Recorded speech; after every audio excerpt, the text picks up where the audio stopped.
Time will tell. It's only time. But I say never. I've had many, many things that were not doable. And this is the Geopolitical Update podcast from the CDA Institute, Canada's premier defense and security think tank. The Geopolitical Update is your trusted source for timely analysis of this week's most significant global security and defense-related developments. I'm Josh Malm, and on the afternoon of May 9th, 2025, these are the main stories from around the world.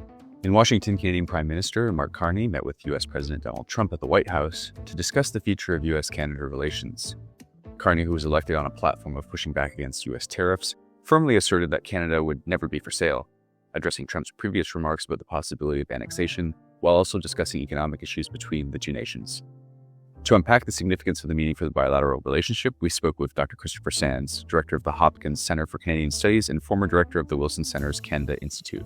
Also in this week's podcast, in South Asia, tensions between India and Pakistan have escalated following a series of drone and missile exchanges.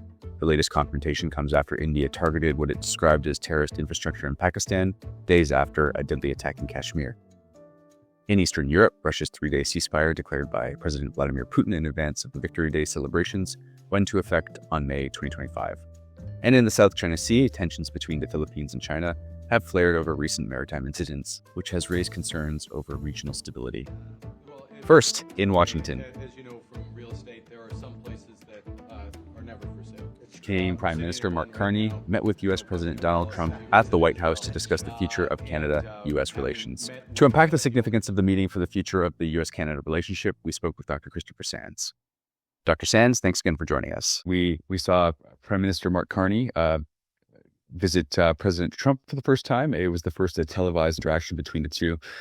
From the Canadian angle, I think Canadians are generally pretty happy with how things went, all things considered. I'm wondering if you might be able to provide your perspective on the meeting, how it went, any key takeaways, and maybe within that you can articulate for us the stakes on both sides going into the meeting. Sure. I think this was an important meeting for two major reasons. One, for Donald Trump, his policy on Canada has not been a huge success, antagonistic to Justin Trudeau, heaping tariffs on tariffs in a way that seemed very random, that discouraged investment and really undermined the competitiveness of U.S. supply chains in sectors like the auto industry and so forth. And the tamping down of investment meant that Canadian critical minerals, Canadian investment in defense, things that the U.S. definitely wants, have all been slow to materialize.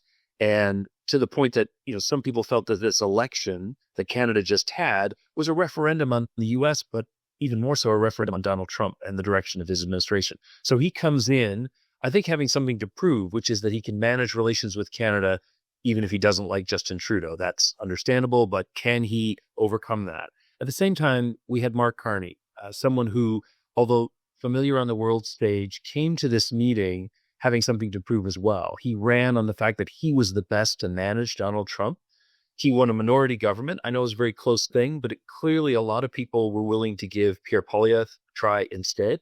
Not his own constituents, as it turned out, but with the idea that he might be good. So there wasn't an overwhelming endorsement of Mark Carney as the right person, but that was his claim. And this first meeting was his chance to say, I can do better than my predecessor. I could handle this moment. And for him, it was an away game. It was in the White House with all of the advantages that gives to the home team. Donald Trump was surrounded by his advisors, his new shiny gold frames on everything, very Las Vegas. He kind of brought all that in. And there's Mark Carney, rookie elected politician. And I think you saw the stakes in the way both men were remarkably disciplined. I'll start with Donald Trump. Clearly, if you tell him not to say something, like don't mention the 51st state thing, he can't help it. In fact, he'll do it just because you told him not to. But despite that, he was relatively calm, relatively easy. He said nice things. He showed that he wasn't a maniac, that he was able to have a civil conversation.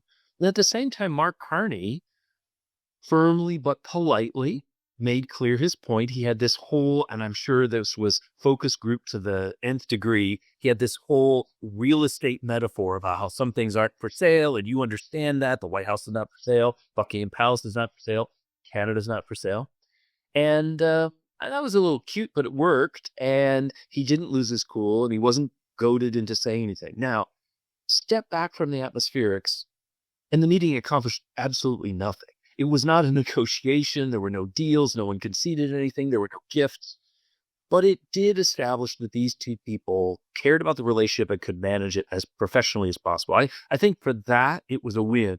But think of it like sort of an early matchup before a playoff series. You haven't put any points on the board, but both teams field each other out a little bit. You get out some of the nerves that go in to the playoffs that everybody has, and you set the table for what hopes to be a really good contest. That's not prejudging the outcome, but I think this was a very successful first meeting for both sides as a result.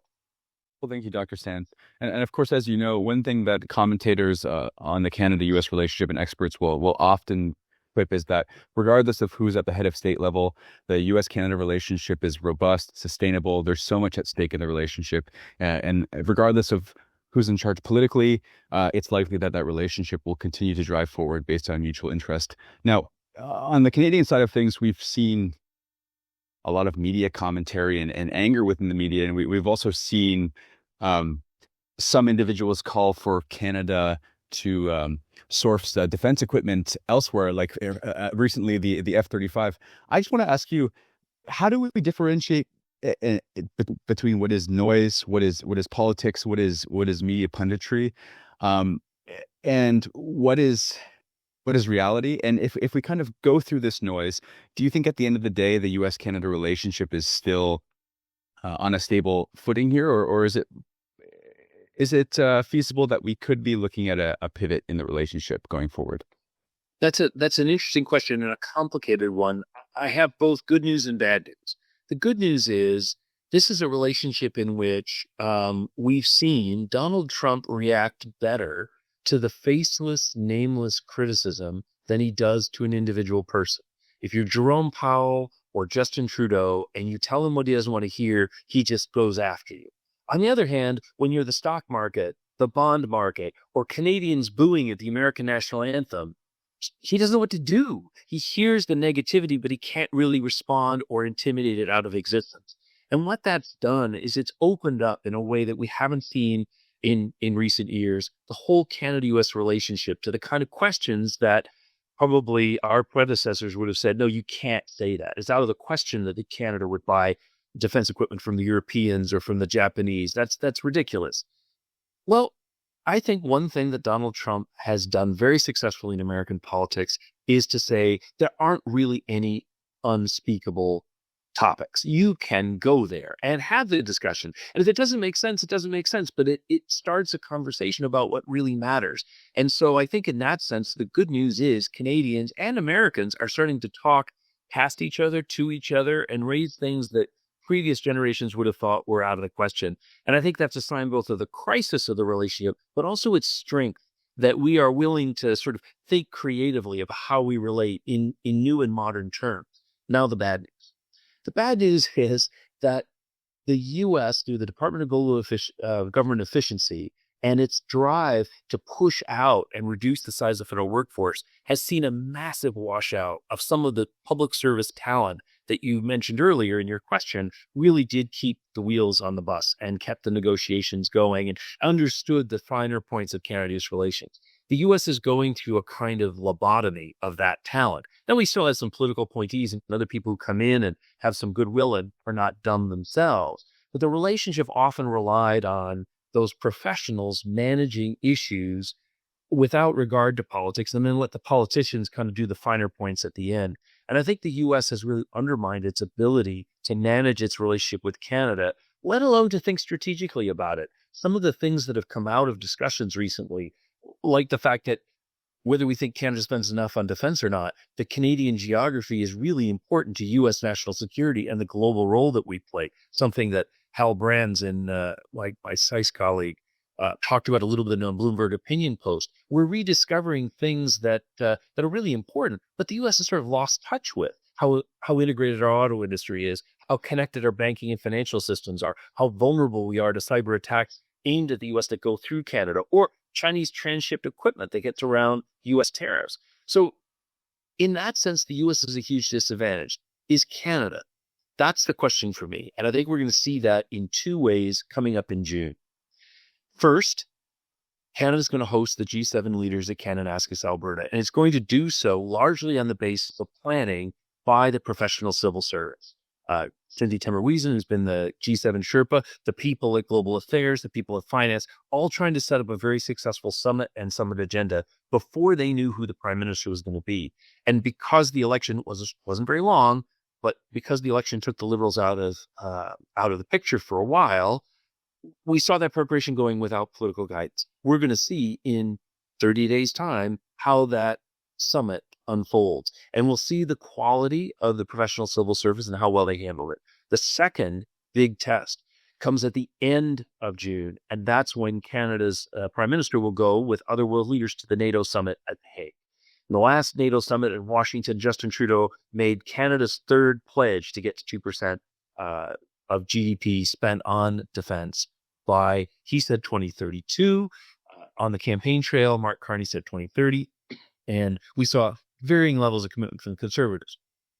The civil service, as difficult as this is, has known for some time that this was going to have to be worked out prior to the end of June. And what we're about to see is how good do they do? Do they come up with a credible formula? Everyone out there, including the commentariat, all the people who watch, know this is one of the most important questions. If Canada goes and says, well, we've got a new prime minister, we haven't really worked it out yet, it will be a real failure for Canada. But it all depends on the hard work of the civil service and what they've been able to set up. And what I would have expected, and crossing my fingers has been done, is that the Canadian defense establishment has worked out, say, a high plan, a medium plan, and a low plan for the new government, whichever government won the election. Now we know it's Mark Carney or the Liberals, can take a look at it and say, okay, we're going to go with the high plan. No, we're going to take a more conservative approach, whatever they want to do. But there should be three, at least, well worked out options. And we'll see how that goes at the end of June. If you put those things together from the summit in the Oval Office between Carney and Trump, all the way to the end of the Hague summit, NATO summit, we have a 2-month period in which the fate of Canada-U.S. relations and also Canada's role internationally, maybe even the fate of Carney's leadership as Canada's prime minister, will be decided. So it does have a playoff feel. It does feel like we're up against the high stakes. It's a very exciting time to watch the relationship. I said there was good news and bad news. On balance, I think we tilt towards the good. There's a lot of promise in the next few months if we can just realize it and see that performance that Carney brought to Washington sustained in the upcoming contest. Tensions between India and Pakistan have escalated following a series of drone and missile exchanges this week.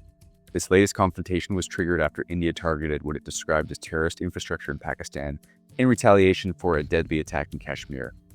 To help us better understand the strategic and geopolitical implications of this conflict, we turn to Yale lecturer and consulting editor of the Caravan magazine in New Delhi, Sushant Singh. Sushant, thanks for joining us today.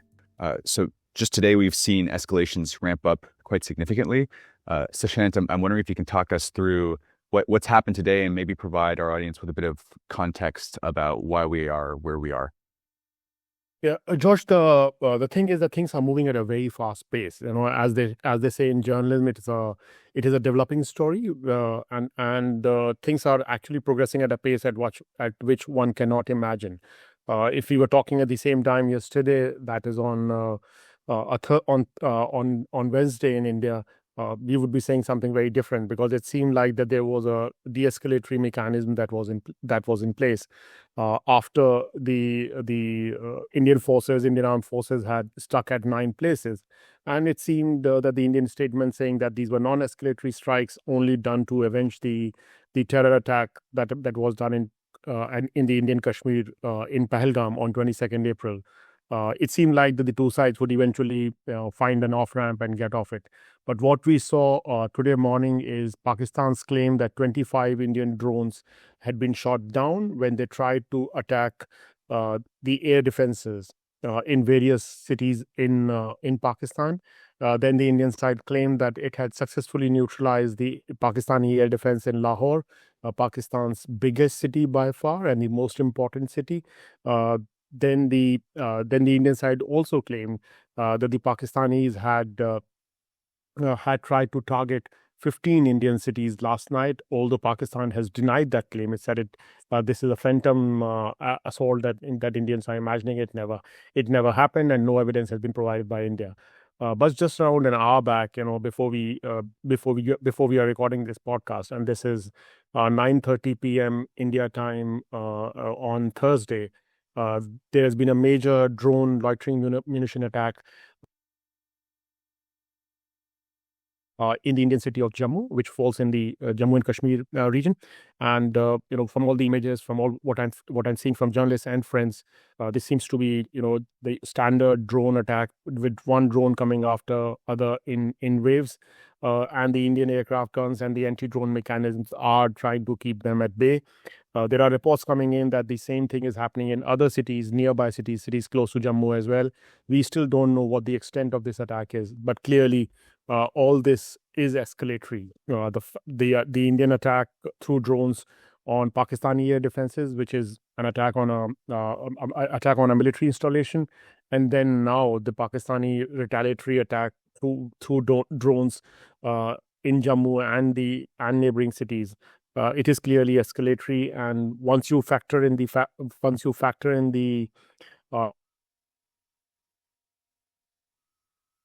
our nuclear weapon states, this becomes a very risky proposition, what we are currently seeing.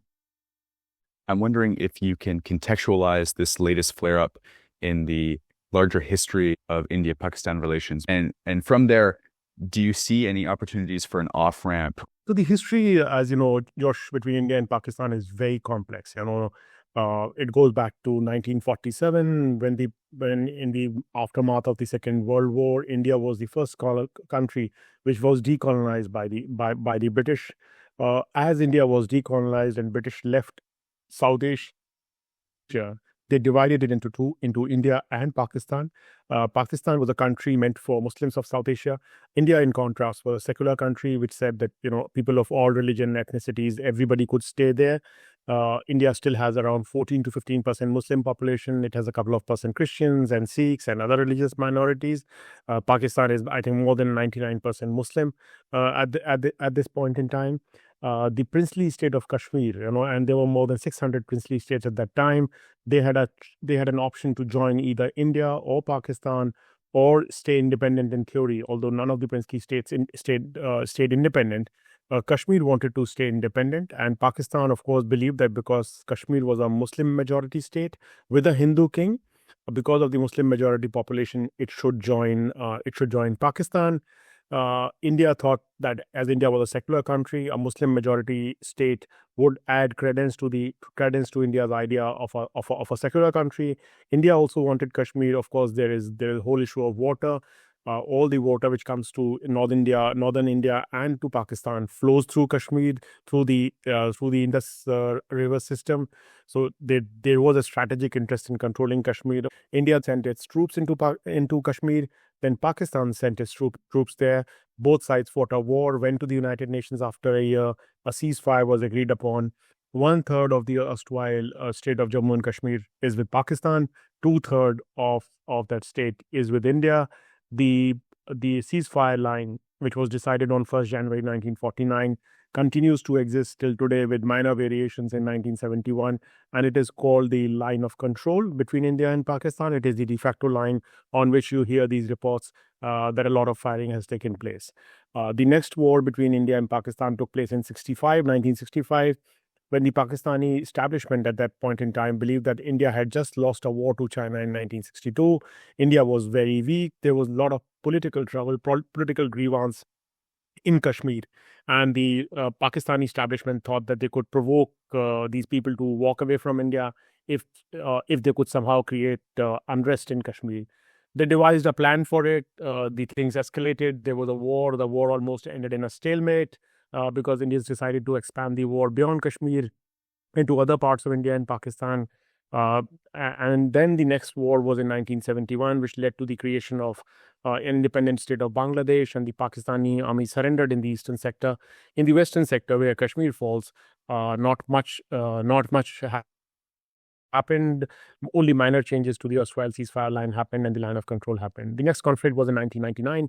By that time, both these countries were nuclear, but they had already tested nuclear weapons in 1998. Pakistani military decided to try and put pressure on India by crossing the line of control, which they had never done historically. And it took a few months before India realized what what the Pakistani army had done, and then tried to push them back. And eventually, with diplomatic support from the United States and a lot of sacrifices by young military men, soldiers, officers, India was able to restore the situation on the line of control, which had been violated by Pakistan at that point in time. Simultaneously, I must also mention that there have been much trouble in Indian Kashmir, because the local Kashmiri people, they have had a lot of political grievances which have not been met, which have not been resolved by the Indian state, by the Indian government. There's been a militancy which has gone on for last 35 years. Supported by Pakistan, promoted by Pakistan, after it learned the technique by defeating the Soviet Union in Afghanistan from CIA, and used that same method once Soviet Union withdrew from Afghanistan against India in Kashmir. That insurgency, although it has come down to a great extent, still continues to remain there. This, in a nutshell, is where Kashmir, India, and Pakistan figure. So essentially, 3 of the wars that India and Pakistan have fought so far have been over Kashmir. One of them just after both countries had tested nuclear weapons. But the differences between the two countries extend beyond Kashmir. As I said, there are ideological differences about what kind of countries are these. There are existential questions within Pakistan, whether India is happy to see Pakistan as a country, or if given a chance, India would want to obliterate Pakistan as a country altogether. As India has become more and more Hindu nationalist and Hindu majoritarian under Mr. Modi, the contrast with a Muslim Pakistan has become even starker. India has also grown richer in the last 30 years, become much more powerful. Its economy is 10 times bigger than Pakistan's economy.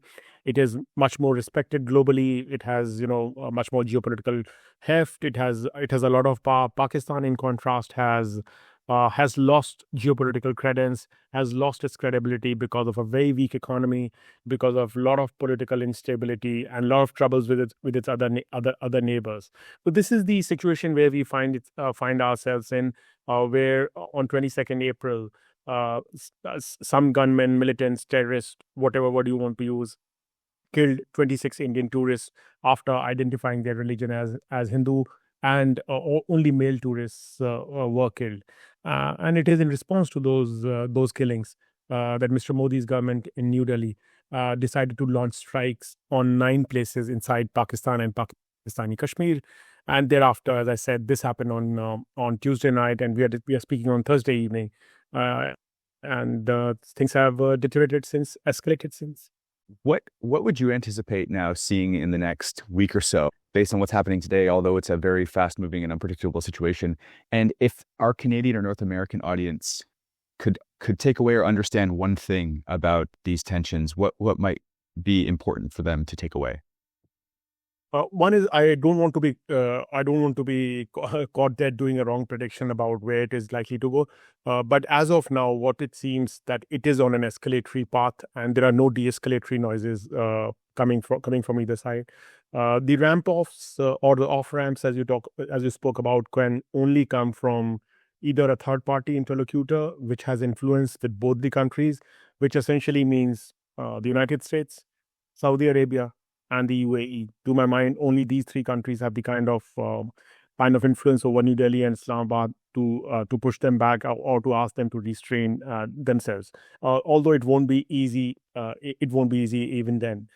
The other way in which de-escalation could happen is that there could be, back-channel negotiations, interlocution between the 2 capitals, and both sides could find a via media in which they can claim victory with their domestic audience, so their own credibility within their country is enhanced, while not much damage happens.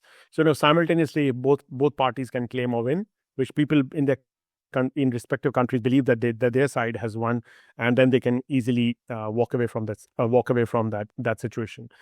As of now, none of this seems to be happening. What I feel is most likely is that as fear of escalation grows, and because these are nuclear weapon states, I'm sure some or the other global powers, Western powers, foreign powers will start intervening, will start pressing the two countries to start talking, and find a solution, bring amicable solution between the two countries. The one thing which the audience in North America should realize, that although it might be easy to see it as a conflict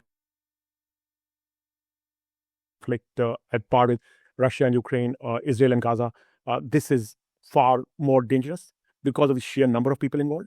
Now we are talking about 1.7, 1.8 billion people, and also because these are both nuclear weapon states. And that completely changes the dynamic of this conflict. It is a far more risky conflict, far more dangerous conflict. And the world should pay attention, and the global leaders should try and bring peace, or at least make sure that there is no war between the two, between these two countries.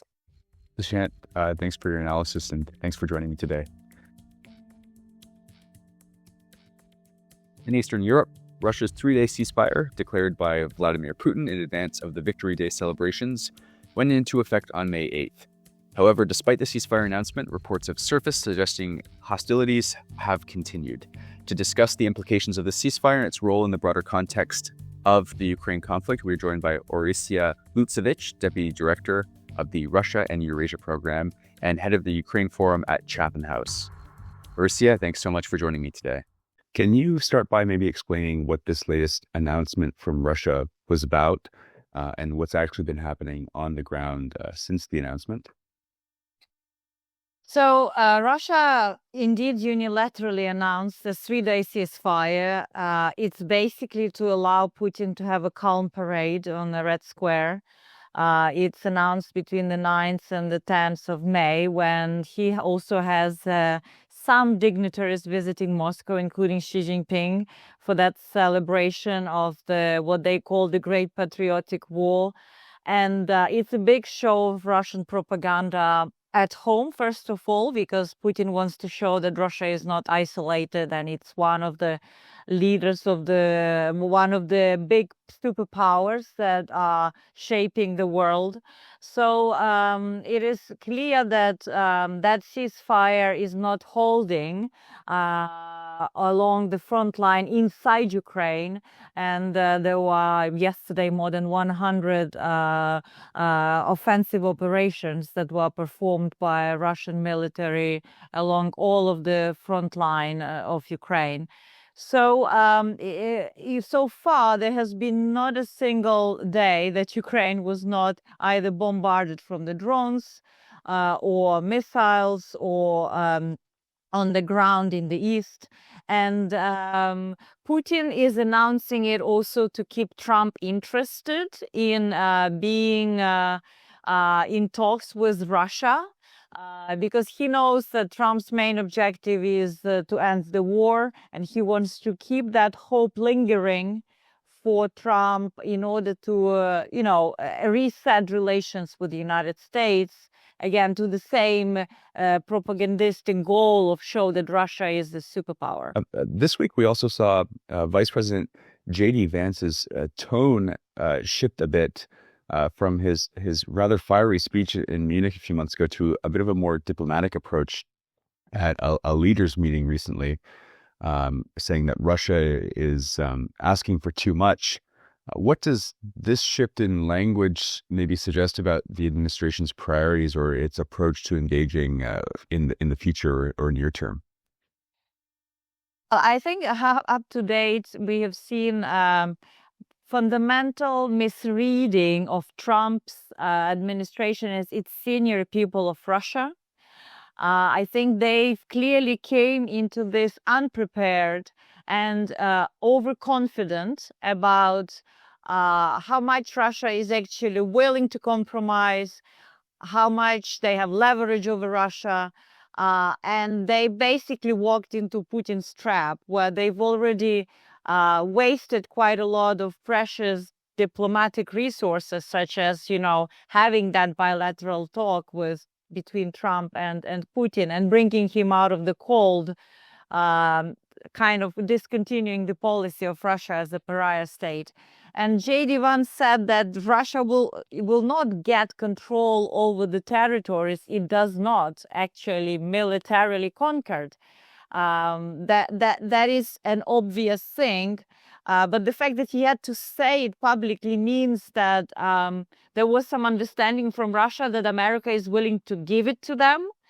I think perhaps this change, it comes also from a domestic assessment of how Americans are evaluating Trump's policy towards Russia. We do know that public opinion polling shows that they disapprove of Trump handling Russia. They have a feeling that America comes out as weak, that it's not standing up to the bully. I think people fundamentally understand that this war is unfair and that Russia is an aggressor. And they would like to see America being more outspoken and kind of defending the good against the evil, defending the underdog against the bully. So I think we'll see how will this statement translate into policy, and will it translate into policy. So far, other than this draft bill on increasing sanctions that was announced by Lindsey Graham, we don't see concrete pressure that is put on Putin to end the war. We're now just a little bit over 3 years into the ongoing Ukrainian war. At this juncture, where do both parties in the war stand, and what are your predictions for the conflict and maybe in the next few months or so?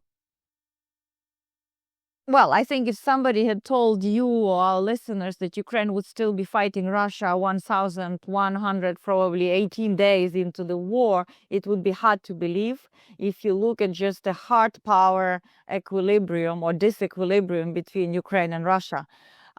So it is clear that Putin has overreached, that Putin has failed to achieve its main objective, which is actually to partition Ukraine and to take control over Kyiv.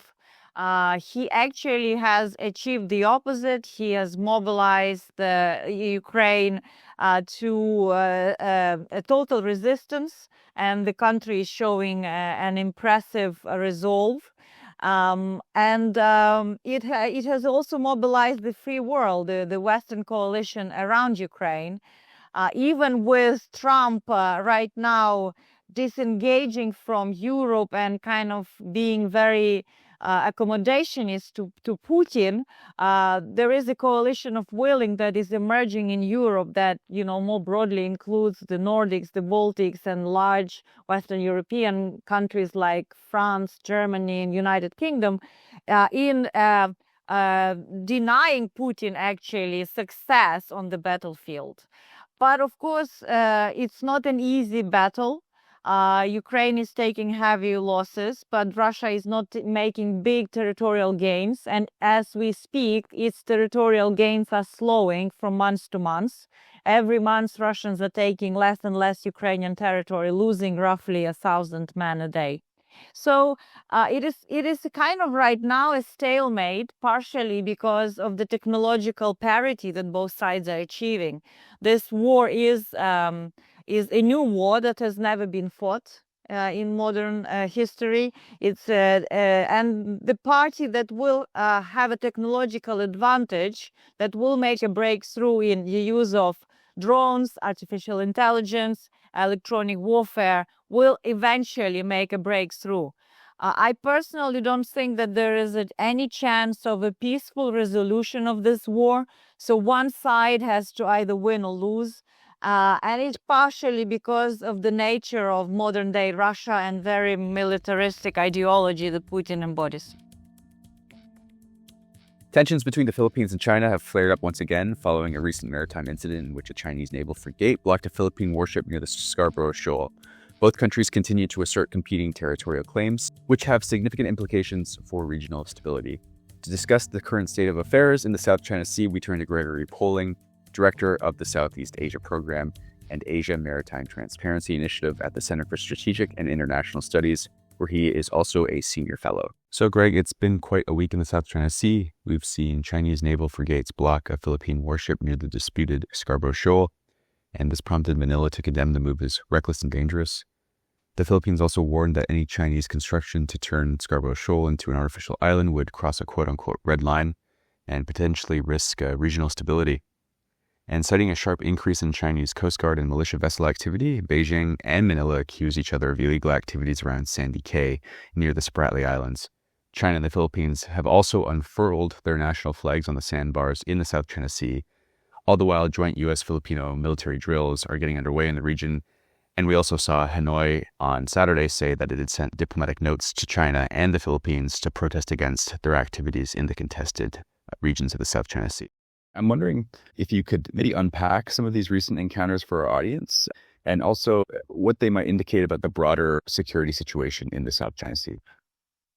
This is all depressingly familiar. The South China Sea disputes have been in this cycle of escalation for about 15 years now.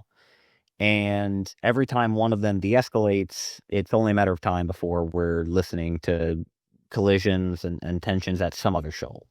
So Scarborough Shoal is one of these that's a constant irritant. Every few months, it spikes back up.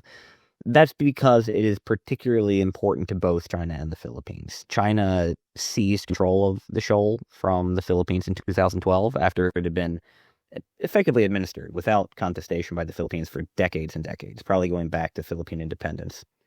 And so the Philippines has, understandably, never been willing to recognize that Chinese administration, has always contested it. And for the last probably 4 months, we've seen this ramping up as Philippine Coast Guard and Navy vessels try to patrol around the shoal and Chinese forces push them back.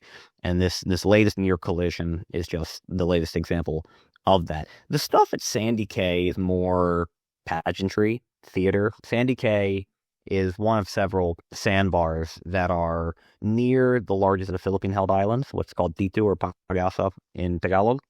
And it's always been, well, not always, for the last decade, it's been contested by China. China's Coast Guard and its militia vessels, these so-called fishing boats, they operate all around Ditu Island in an effort to intimidate the Filipinos, and that includes occasionally landing on these sandbars. The Philippines will also then go out and land on them to show that it doesn't recognize Chinese jurisdiction.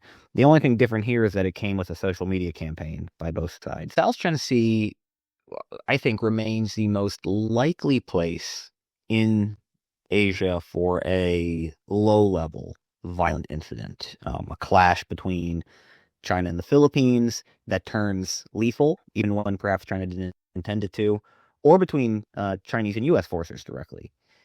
It's far more likely that that happens than that we see an invasion of Taiwan tomorrow.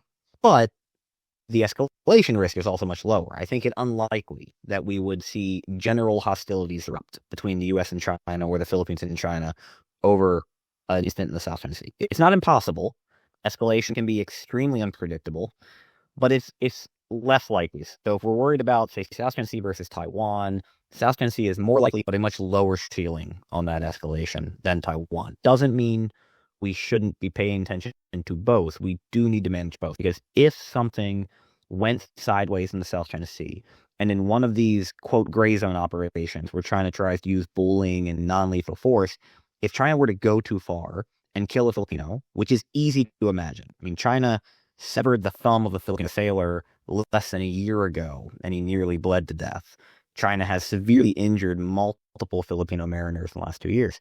If one of those were to result in a fatality, and the Philippines were then to trigger mutual defense obligations under the U.S.-Philippine Mutual Defense Treaty, which the Americans would feel enormous responsibility to respond, I don't think it puts us into World War III, but it probably does put the U.S. and China into a real Cold War, eyeball to eyeball in the South China Sea in a way that could be very, very dangerous. Well, thank you, Mr. Poling. Do you think before we wrap this up, you might be able to discuss a little bit about China's general tactics and strategy in the region? I think we should not miss the forest for the trees when we talk about each of these incidents. Because every individual incident in the South China Sea, taken out of context, often feels confusing and a little sometimes silly, right? Why would we see great power tensions over an unoccupied sandbar around Thitu? But what the overall tapestry of Chinese behavior going back a decade has been to steadily use its enormous Coast Guard fleet, its enormous militia fleet, which are just paramilitaries that work for the Coast Guard and the Navy, engaging in purposely unsafe intercepts, unsafe behavior at sea, reckless endangerment of other vessels, to do all of that to intimidate Southeast Asian countries, primarily the Philippines and Vietnam, but also Malaysia and Indonesia, to give up their lawful rights. And over the last, really 3.5 years, the Southeast Asian claimants, all of them, even the quiet ones like Malaysia, have been remarkably successful in pushing back on that gray zone coercion. China has really seen its efforts in the South China Sea plateau since about late 2021. That has been a win for the South Asians, but it's also making the situation more and more dangerous because China's not backing down. It's just doing more of the same thing that has not been working. And that means that every single day, there's some kind of unsafe interaction going on. There's some small but non-zero risk of escalation. China's strategy seems doomed to failure, but it could also easily escalate in ways that Beijing doesn't want. Mr. Poling, we've discussed the specifics of some of the latest incursions this week between Philippines and China. You've dove into China's more general conduct in the region. I'm wondering if our audience could take one thing away from this discussion, from the events of this week, and just from the general context, what might you want them to take away? I think the most important thing for people to understand, which is not being well understood, is that the Southeast Asian claimants in the South China Sea actually are winning at a tactical level every day. The Filipinos have repaired and resupplied outposts that China didn't want them to. The Malaysians and Vietnamese are opening up new oil and gas wells that China has tried to stop them from doing. And so this narrative that China is winning the South China Sea, that's not true. But in losing, things could actually become more dangerous because China does not seem flexible enough at the moment to recognize a failing strategy when it sees it. And that's all for now. But there will be another edition of the Geopolitical Update every Friday. If you want to learn more about the CDA Institute, follow us on social media, visit our website at cdainstitute.ca, or subscribe to our newsletter for the latest updates on Canadian defense and international security. This podcast was researched by our research assistants Claire Parsons and Gabriella Picton. I'm Josh Malm. Until next time.